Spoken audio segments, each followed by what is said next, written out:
menjadi saksi bisu kekejaman mereka. Namun, kebodohan dan kesombongan membutakan mereka. Mereka tidak tahu bahwa yang barusan mereka habisi adalah orang tua dari seorang prajurit TNI. Tanpa sadar, kini nyawa mereka benar-benar tidak aman lagi dan dalam ancaman besar. Mereka baru saja membangunkan macan tidur yang sedang berjaga di perbatasan negeri. Waktu berlalu, matahari mulai menampakkan sinarnya di ufuk timur.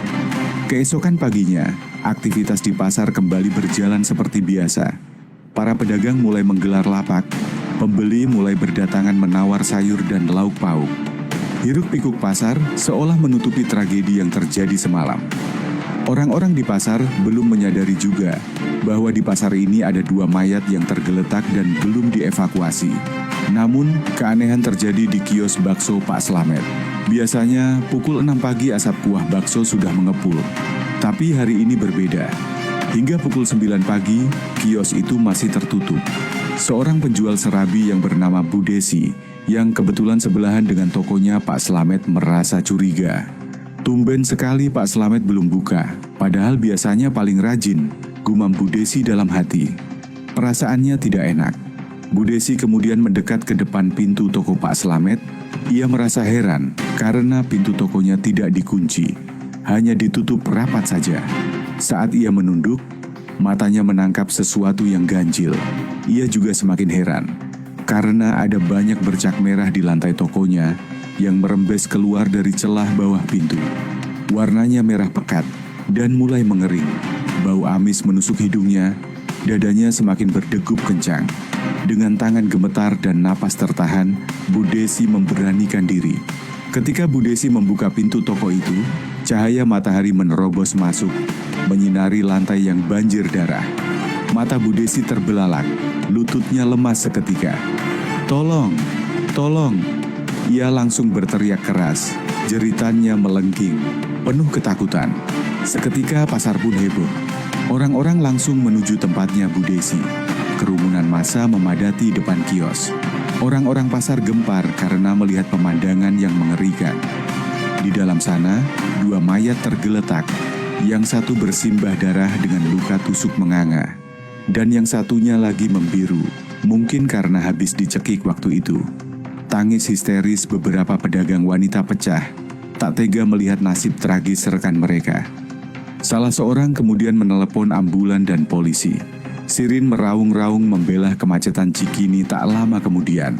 Garis polisi warna kuning segera dipasang. Ketika petugas medis datang, mereka langsung mengevakuasi dan melakukan autopsi. Hasil pemeriksaan awal sangat memilukan. Dokter mengatakan kepada polisi bahwa kemungkinan Pak Slamet meninggal karena banyak tusukan di tubuhnya, sedangkan Bu Siti meninggal karena bekas cekikan di lehernya. Polisi juga masih melakukan penyelidikan.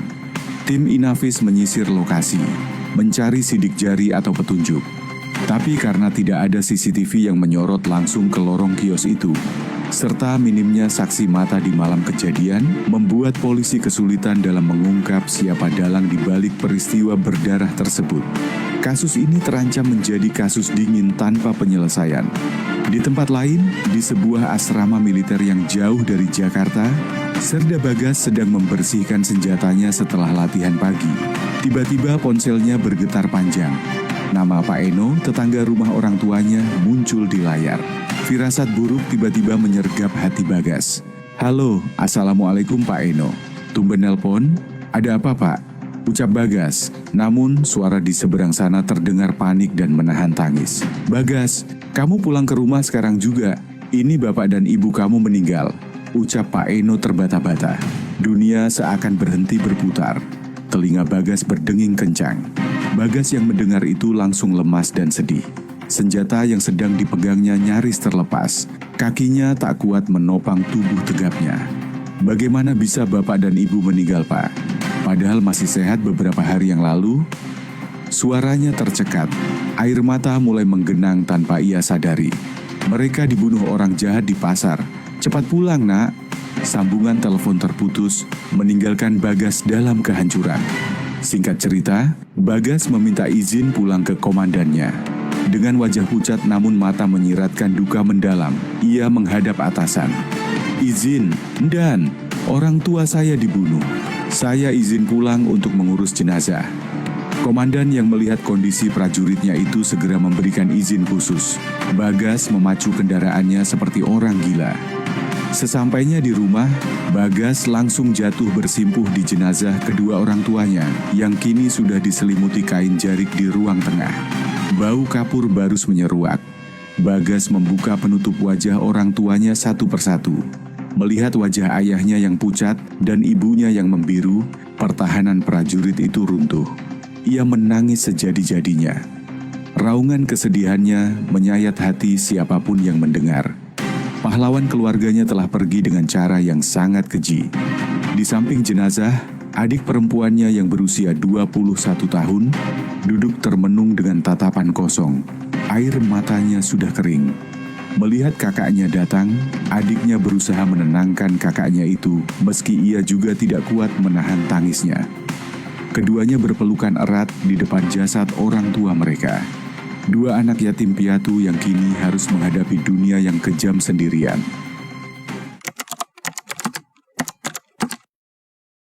Langit sore itu tampak kelabu, mengiringi iring-iringan jenazah menuju tempat peristirahatan terakhir. Proses pemakaman berlangsung penuh haru. Ratusan pelayat, mulai dari tetangga pasar hingga rekan-rekan militer Bagas, hadir memberikan penghormatan terakhir.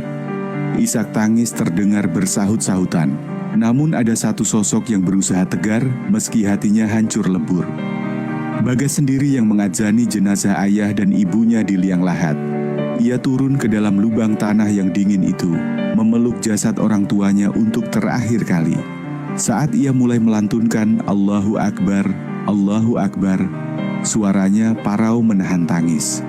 Getaran dalam suaranya menyayat hati siapapun yang mendengarnya. Sebuah panggilan terakhir dari seorang anak kepada Sang Pencipta untuk kedua orang tuanya. Setelah pemakaman, rekan-rekan seangkatan berusaha menenangkannya.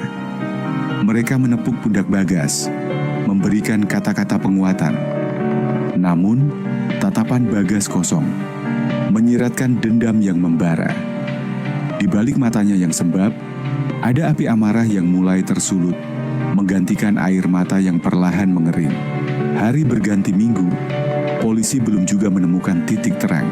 Setiap kali Bagas mendatangi kantor polisi untuk menanyakan perkembangan kasus, jawaban yang diterima selalu sama, masih dalam penyelidikan atau minim saksi dan bukti. Rasa kecewa mulai menggerogoti hatinya. Ia sadar, bagi aparat, ini mungkin hanya satu dari sekian banyak kasus kriminal. Tapi baginya, ini adalah seluruh dunianya. Pelaku masih bebas berkeliaran, mungkin sedang tertawa-tawa menikmati hidup, sementara orang tuanya sudah di alam barzah. Ketidakadilan ini membuatnya muak. Suatu sore, di depan pusara orang tuanya, Bagas bersumpah. Ia mencengkeram tanah merah kuburan itu hingga kukunya kotor. Angin berhembus kencang seolah menjadi saksi janji suci seorang anak laki-laki. Jika hukum negara tidak bisa menyentuh bajingan itu, maka hukum rimbalah yang akan berbicara. Desisnya tajam. Sumpah itu bukan sekadar kata-kata, melainkan sebuah kontrak mati yang ia buat dengan dirinya sendiri. Keesokan harinya, Bagas mengajukan cuti selama 2 minggu kepada komandannya. Alasannya adalah untuk menenangkan diri dan mengurus administrasi peninggalan orang tua. Namun, tujuan sebenarnya jauh lebih gelap. Ia tidak diam di rumah. Ia menyusun rencana dengan presisi militer. Ia tahu ia tidak bisa bergerak sebagai tentara aktif dengan seragam. Ia harus menjadi bayangan. Dengan rambut yang dibiarkan agak berantakan dan pakaian lusuh, kaos oblong belel dan celana kargo kusam, penampilan Bagas berubah total. Tidak ada lagi sersan yang rapi dan wangi. Yang ada hanyalah seorang pemuda kelas bawah yang tampak putus asa. Bagas menyamar menjadi penjual cilok keliling di sekitar pasar Cikini. Ia membeli sebuah gerobak bekas, melengkapinya dengan dandang dan kompor. Ia membawa gerobak, namun di dasar gerobak itu tersembunyi sebuah tas berisi senapan serbu SS-1 yang ia selundupkan lengkap dengan amunisinya. Senjata mematikan itu tersimpan rapi di bawah tumpukan bahan makanan dan tabung gas, siap diambil kapan saja dalam hitungan detik. Misi senyap pun dimulai. Setiap malam ia mangkal, mengamati gerak-gerik preman pasar, mengumpulkan informasi. Sambil melayani pembeli, telinganya tajam mendengarkan percakapan orang-orang pasar. "Hati-hati, nanti gengnya Yosep lewat," bisik seorang pedagang sayur. "Iya, mereka yang kemarin bikin onar itu kan?" Nama Yosep dan gengnya mulai terekam di kepala Bagas. Ia memetakan jam operasi mereka, jumlah anggota, dan lokasi markas. Kesabaran Bagas benar-benar diuji. Malam demi malam, ia menunggu mangsanya keluar dari sarang. Hingga suatu malam, sekitar pukul 11, target yang ditunggu datang dengan sendirinya. Suara mereka dan gelak tawa yang arogan memecah keheningan pasar. Dari kejauhan, Bagas melihat 7 orang berjalan sempoyongan dengan tato memenuhi tubuh. Insting pemburunya menyala. "Inilah saatnya," ucap Bagas dalam batinnya.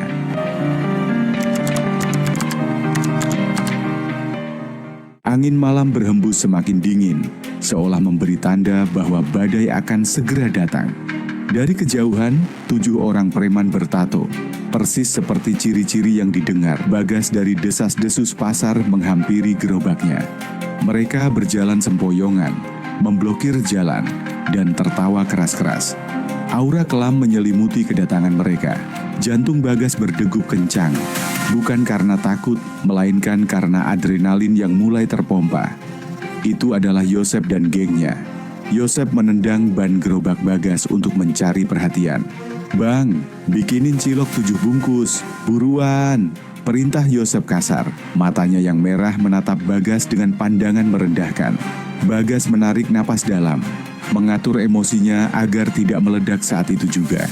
Tangan kanannya yang terlatih memegang senapan, kini harus berpura-pura sibuk menyendok bumbu. "Siap bang," jawab Bagas, menundukkan wajahnya, menyembunyikan kilatan amarah di matanya yang mulai memerah menahan tangis dan dendam. Saat ia menyerahkan bungkusan plastik itu, matanya sempat melirik tato naga di leher Yosep. Tanda yang sama yang diceritakan orang-orang. Di hatinya ada yang berbisik keras, "Inilah mereka, pembunuh bapak dan ibumu." Darahnya langsung mendidih, membayangkan wajah kedua orang tuanya yang tewas di tangan sampah masyarakat ini. Setelah cilok habis dimakan, bukannya membayar, mereka malah memalak. Kebiasaan buruk itu seolah sudah mendarah daging. "Mana duit lu?